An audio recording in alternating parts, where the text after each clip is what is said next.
Hello students, आइए देखते हैं गैस नियम के बारे में। ध्यान से आप समझिएगा गैस नियम होता क्या है। यह अध्याय 5 की 5वीं हेडिंग है, गैस के नियम, जिनका अध्ययन अब हम करेंगे। गैस के भौतिक गुणों पर कई शताब्दियों तक किए गए शोध के परिणाम हैं। ठीक है, गैस के जो नियम हैं वह नियम गैस के भौतिक गुणों पर कई शताब्दियों तक शोध किए गए, प्रयोग किए गए। उस आधार पर गैस के नियम को बनाया गया है। गैसों के इन गुणों पर सर्वप्रथम विश्वसनीय मापन एंग्लो आयरिश वैज्ञानिक बायल ने सन 1662 में किया था। ठीक है, गैसों के इन गुणों पर प्रथम विश्वसनीय मापन एंग्लो आयरिश वैज्ञानिक बायल ने सन 1962 में किया था। वह नियम जिसका सूत्रपात उन्होंने किया बायल का नियम कहलाता है। ठीक है, तो बायल के द्वारा जो प्रयोग किया गया उसके आधार पे जो नियम बना उसे उन्हीं के नाम पर बायल का नियम कहा जाता है। बाद में गर्म वायु के गुब्बारे द्वारा वायु में उड़ने के प्रयासों ने, ठीक है, गर्म वायु के गुब्बारों द्वारा वायु के उड़ने के प्रयासों में अन्य नियमों को खोजने के लिए जैकर्स चार्ल्स तथा गैलुसैक को प्रेरित किया। अवोगाद्रो तथा अन्य वैज्ञानिकों ने भी गैसीय अवस्था के बारे में अनेक सूचनाएं दी हैं। ठीक है, तो आप देख रहे हैं कि जो गैस का नियम है वह गैस के भौतिक गुणों पर कई शताब्दियों तक किए गए शोध का परिणाम है। गैस के इन गुणों पर प्रथम विश्वसनीय मापन जो है एंग्लो आयरिश वैज्ञानिक बायल ने सन 1962 में किया था। ठीक है, वह नियम जिसका सूत्रपात उन्होंने किया बायल का नियम कहलाता है। बाद में गर्म वायु के गुब्बारों द्वारा, ठीक है, बाद में गर्म वायु के गुब्बारे द्वारा वायु में उड़ने के प्रयासों ने, गर्म वायु के गुब्बारे द्वारा वायु में उड़ने के प्रयासों ने अन्य नियम को खोजने के लिए जैकर्स चार्ल्स तथा गैलुसैक को प्रेरित किया। अवोगाद्रो तथा अन्य वैज्ञानिकों ने भी गैसीय अवस्था के बारे में अनेक सूचनाएं दी। ठीक है स्टूडेंट्स, तो आइए स्टार्ट करते हैं पहला बायल का नियम के बारे में, जो दाब और आयतन में संबंध बताएगा। अपने प्रयोग के आधार पर रॉबर्ट बायल इस निष्कर्ष पर पहुंचे कि स्थिर ताप पर गैस की निश्चित मात्रा का दाब उसके आयतन के व्युत्क्रमानुपाती होता है। इसे बायल का नियम कहा जाता है। ठीक है, तो यह जो नियम दिया गया वह प्रयोग के आधार पर दिया गया है। प्रयोगों के आधार पर रॉबर्ट बायल ने यह नियम प्रस्तुत किया था। बायल के नियम के अनुसार स्थिर ताप पर टेम्परेचर नहीं बदलना चाहिए, टेम्परेचर स्थिर होना चाहिए। स्थिर ताप पर गैस की निश्चित मात्रा अर्थात गैस का अमाउंट भी फिक्स होना चाहिए, मोलों की संख्या फिक्स होना चाहिए, टेम्परेचर भी फिक्स हो गया, गैस की निश्चित मात्रा भी फिक्स हो गई, मोलों की संख्या भी फिक्स हो गई। उस अवस्था में गैस का दाब जो होगा उसके आयतन के व्युत्क्रमानुपाती होगा। गैस का दाब आयतन के व्युत्क्रमानुपाती होता है। इसे बायल का नियम कहते हैं। गणित के रूप में इसे लिखेंगे, गैस का दाब P आयतन V के व्युत्क्रमानुपाती होता है। ठीक है, P व्युत्क्रमानुपाती 1/V। स्थिर ताप हो तथा N पर, मतलब मोलों की संख्या भी फिक्स हो, गैस की निश्चित मात्रा हो और स्थिर ताप हो। उस समय दाब जो होगा वह आयतन के व्युत्क्रमानुपाती होगा। P व्युत्क्रमानुपाती 1/V। ठीक है, अब जो है व्युत्क्रमानुपाती हटाकर इक्वल टू करते हैं तो एक नियतांक जोड़ेंगे तो P बराबर K1 1/V, P बराबर K1 1/V। यहाँ पर K1 जो है समानुपाती स्थिरांक है, ठीक है। इस P बराबर K1 1/V में K1 क्या है, एक समानुपातिक स्थिरांक है। स्थिरांक K1 का मान गैस की मात्रा, गैस के ताप तथा उन इकाइयों जिनके द्वारा दाब P तथा आयतन भी व्यक्त किए जाते हैं पर निर्भर करता है, ठीक है। तो आप देख रहे हैं कि जो समानुपातिक स्थिरांक K1 आ रहा है, इसका मान गैस की मात्रा पर, गैस के ताप पर और उन इकाइयों पर भी निर्भर करता है जिनके द्वारा दाब और आयतन को व्यक्त किया जाता है, ठीक है। अब यह समीकरण जो 5.2 है, यह दो समीकरण आप पढ़े थे, P समानुपाती 1/V स्थिर T तथा N पर, समीकरण नंबर 1 5.1। और जब समानुपाती हटाएंगे, ठीक है, ये हटाएंगे निशान तो बराबर लिखेंगे, एक नियतांक आएगा K1, तो P बराबर K1 1/V, यह समीकरण 5.2। अब यहाँ से क्रॉस मल्टीप्लाई कर दें तो यह हो जाएगा आपका PV बराबर K1, P बराबर K1, ठीक है। तो समीकरण 5.2 को पुनर्व्यवस्थित करने पर हम पाते हैं कि P बराबर K1, अर्थात स्थिर ताप पर गैस की निश्चित मात्रा का आयतन तथा दाब का गुणनफल स्थिर होता है। स्थिर ताप पर गैस के निश्चित मात्रा का आयतन अर्थात V तथा दाब अर्थात P का जो गुणनफल होता है वह स्थिर होता है, नियतांक के बराबर होता है, मतलब स्थिर होता है। P बराबर स्थिरांक, ठीक है। यदि गैस की निश्चित मात्रा को स्थिर ताप पर T1 पर, यदि गैस की निश्चित मात्रा को स्थिर ताप T1 पर दाब P1 तथा आयतन V1 से प्रसारित किया जाता है, जिससे उसका आयतन V2 और दाब P2 हो जाए, तो बायल के नियम के अनुसार P1 V1 बराबर P2 V2 बराबर स्थिरांक, या P1 बटे P2 बराबर V1 बटे V1, ठीक है। तो आप देख रहे हैं कि स्थिर ताप पर गैस के निश्चित मात्रा का आयतन तथा दाब का गुणनफल स्थिर होता है, P बराबर स्थिरांक, P बराबर K1।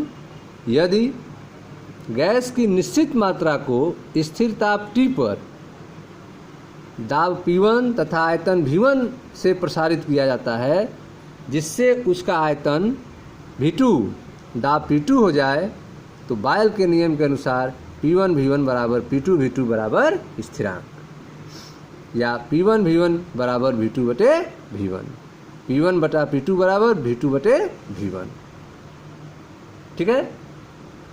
चित्र 5.5 में बायल के नियम को दो प्रकार के ग्राफीय निरूपण द्वारा प्रदर्शित किया गया है। देखें फिगर, यह फिगर दिया गया है, यह है आपका चित्र 5.5 और विभिन्न तापों पर एक गैस के आयतन V तथा दाब P के मध्य वक्र को दिखाया गया है, ठीक है। यहाँ पे आप देख रहे हैं दाब P को लिया गया है बार में और आयतन V को घन डेसीमीटर में लिया गया है। अलग अलग ताप को दिखाया गया है, 200 केल्विन, 400 केल्विन, 600 केल्विन, ठीक है। अलग अलग ताप पर ग्राफ को आप देख रहे हैं।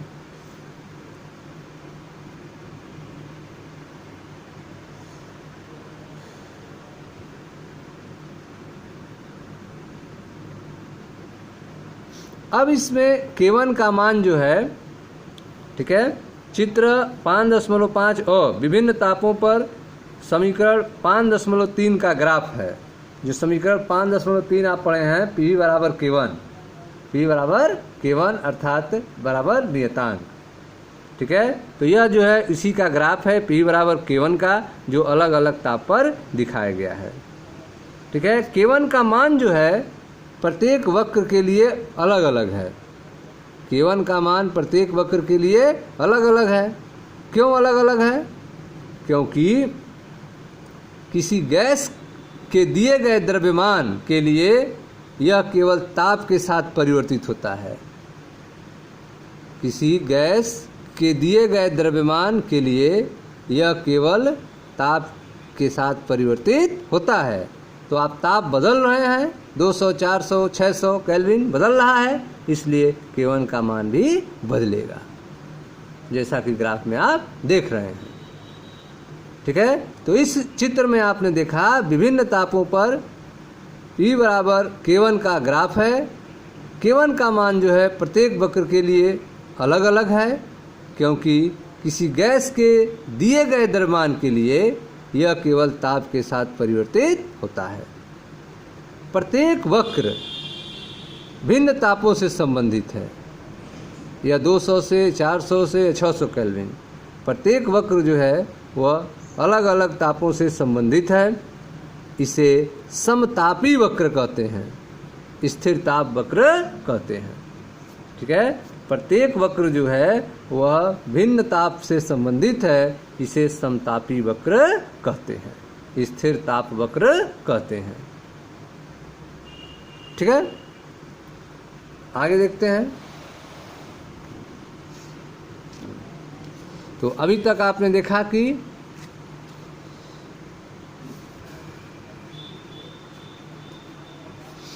वक्र के बारे में K1 का मान जो है विभिन्न तापों पर, समीकरण 5.3 का ग्राफ आपने देखा, P बराबर K1 का।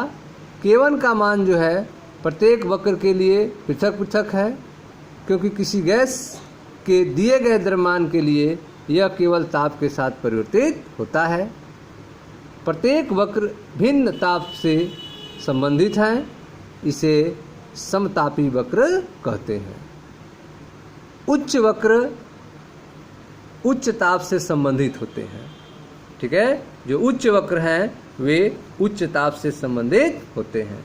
जैसे 600 केल्विन वाला सबसे ऊपर है, ठीक है ना, यह सबसे ऊपर है, उससे नीचे यह है, उससे नीचे यह।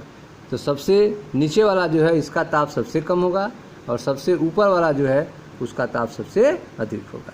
यही बात कहा जा रहा है कि उच्च वक्र उच्च ताप से संबंधित होगा। इसका वक्र उच्च है, अतः यह उच्च ताप से संबंधित होगा। ठीक है, आगे देखें। यह ध्यान देने योग्य बात यह है कि यदि गैस का दाब आधा किया जाता है तो गैस का आयतन दोगुना हो जाता है। ठीक है, यदि गैस का दाब जो है आधा कर दिया जाए, गैस का दाब आधा कर दिया जाए तो गैस का आयतन क्या हो जाएगा, दोगुना हो जाएगा।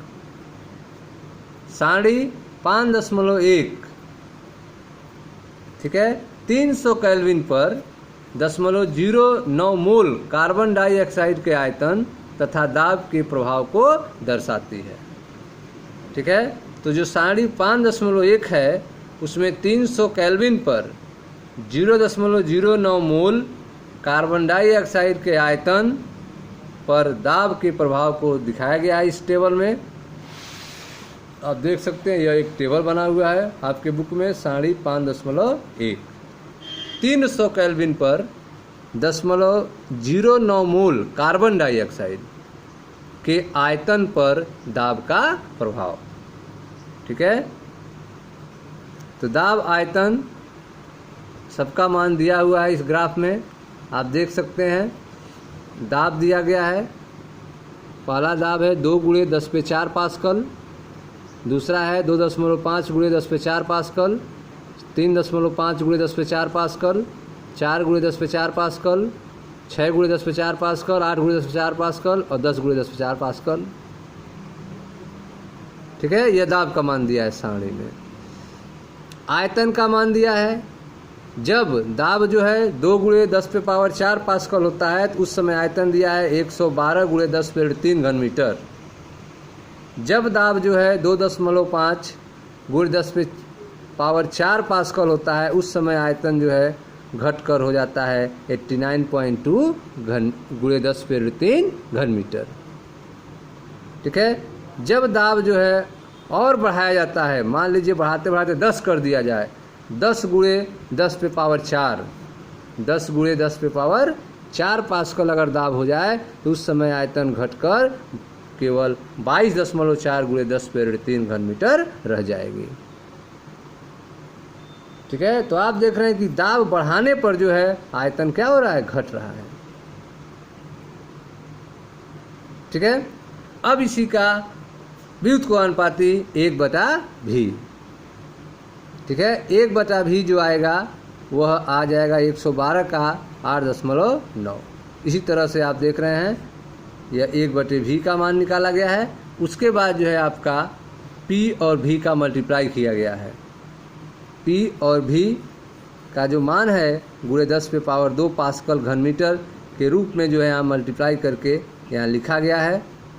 ठीक है, तो यह चार्ट जो है हमें यह बताता है कि 300 केल्विन पर 0.09 मोल कार्बन डाइऑक्साइड आयतन और दाब के प्रभाव को दिखाता है, जो बायल के नियम को सिद्ध करता है। ठीक है, एक और ग्राफ है चित्र 5.5ब। यह देखें, इसमें यह जो ग्राफ है वह आयतन 1/v दाब p बार के बीच में खींचा गया है। गैस के दाब तथा 1/v आयतन के मध्य वक्र है। तो चित्र 5.5ब का यह फिगर है।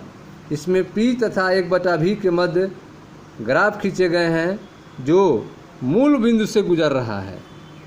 T1, T2, T3 यह तीनों ग्राफ कहाँ से गुजर रहे हैं, मूल बिंदु से गुजर रहे हैं, और तीनों ग्राफ जो हैं सरल रेखा हैं। ठीक है, तो p तथा 1/v के मध्य ग्राफ को यह व्यक्त कर रहा है। यह मूल बिंदु से गुजरती हुई सरल रेखा है। उच्च दाब पर गैस बायल के नियम से विचलन दर्शाते हैं। ठीक है, उच्च दाब पर गैस जो है वह बायल के नियम का पालन नहीं कर पाते हैं। उच्च दाब पर गैस बायल के नियम से विचलन दर्शाते हैं। ऐसी परिस्थितियों में ग्राफ में सीधी रेखा प्राप्त नहीं होती है। ठीक है, तो उच्च दाब पर बायल का नियम से गैस जो है विचलन दिखाने लगते हैं, और इस स्थिति में ग्राफ जो है वह जैसा आप सीधा रेखा देख रहे हैं ऐसे सीधा रेखा नहीं मिल पाती है।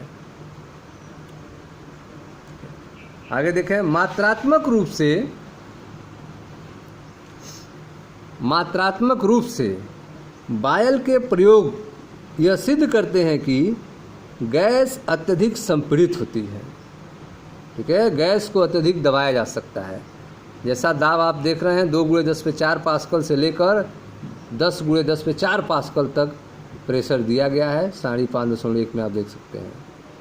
मात्रात्मक रूप से बायल के प्रयोग यह सिद्ध करते हैं कि गैस अत्यधिक संपीड़ित होती हैं, क्योंकि जब एक गैस के दिए गए द्रव्यमान को संपीड़ित किया जाता है तब उसके अणु कम स्थान घेरते हैं।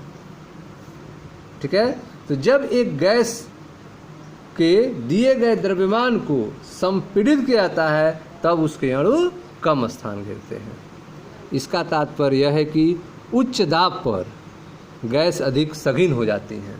ठीक है, अगर दाब अत्यधिक है तो उस समय गैसें क्या हो जाती हैं, सघन हो जाती हैं, कंडेंस हो जाती हैं। बायल के नियम का उपयोग करने पर गैस के दाब तथा घनत्व के मध्य एक संबंध प्राप्त होता है। बायल का नियम का प्रयोग करने पर गैस के दाब तथा घनत्व के बीच एक संबंध प्राप्त होता है। परिभाषा के अनुसार घनत्व d, आयतन v तथा द्रव्यमान m में क्या संबंध है, तो घनत्व d बराबर m/v, द्रव्यमान बटे आयतन, घनत्व बराबर द्रव्यमान बटे आयतन, d बराबर m/v है। यदि यह बायल के नियम के समीकरण, ठीक है, हम बायल के नियम के समीकरण 5.3 में से आयतन का मान इस संबंध में रखेंगे तो हमें यह संबंध निम्न रूप में प्राप्त होंगे।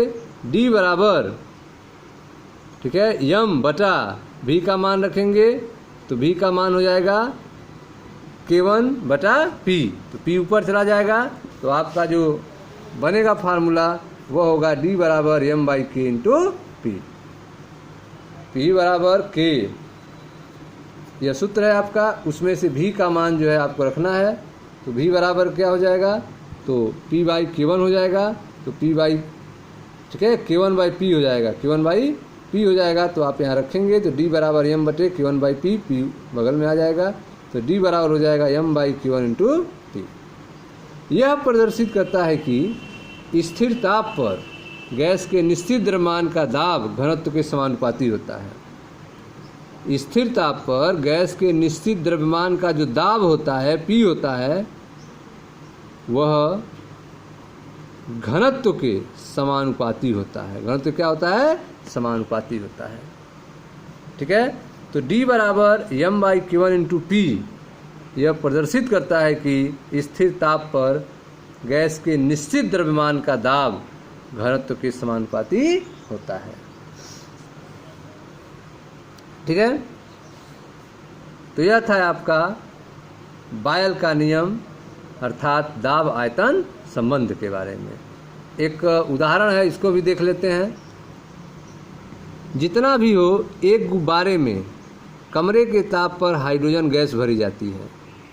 यदि दाब को 0.2 बार से अधिक कर दिया जाता है तो गुब्बारा फट जाता है। यदि एक बार दाब पर गैस 2.27 लीटर आयतन घेरता है तो कितने आयतन पर तक गुब्बारे को फुलाया जा सकता है। ठीक है, तो अब यह जो आप देख रहे हैं इसे बायल के नियम से सॉल्व किया जाएगा। बायल का नियम लगाएंगे, P1 V1 बराबर P2 V2। यदि P1 बराबर एक बार जो देख रहे हैं प्रश्न में है, एक बार पर P1 बराबर एक बार, V1 बराबर यह है 2.27, V1 बराबर 2.27, अब P2 बराबर दिया है 0.2 बार। आपको P1 निकालना है। ठीक है ना, P2 दिया है कितना, 0.2 बार, और आपको निकालना है, ठीक है, क्या निकालना है, V2 निकालना है। आपको V2 निकालना है। P1 पता है एक बार, P2 पता है 0.2 बार, V1 पता है 2.27 लीटर, आपको निकालना है V2। ठीक है, तो P1 V1 बराबर P2 V2 सूत्र लगाएंगे तो V2 बराबर हो जाएगा P1 V1 बटे P2। P1 का मान एक बार, V1 का मान 2.27 और P2 का मान 0.2 बार। सॉल्व करेंगे तो V2 का मान आ जाएगा 11.35 लीटर। चूँकि गुब्बारा 0.2 बार दाब पर फूट जाता है, इसलिए उसे 11.35 लीटर आयतन तक फुलाया जा सकता है। ठीक है, गुब्बारा जो है वह 0.2 बार दाब पर फूट जाता है, इसलिए उसे गुब्बारे को 11.35 लीटर आयतन तक फुलाया जा सकता है। ठीक है स्टूडेंट्स, तो यह था आपका बायल का नियम अर्थात दाब आयतन संबंध के बारे में।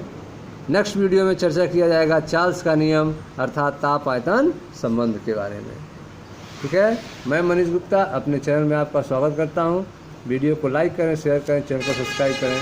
धन्यवाद दोस्तों।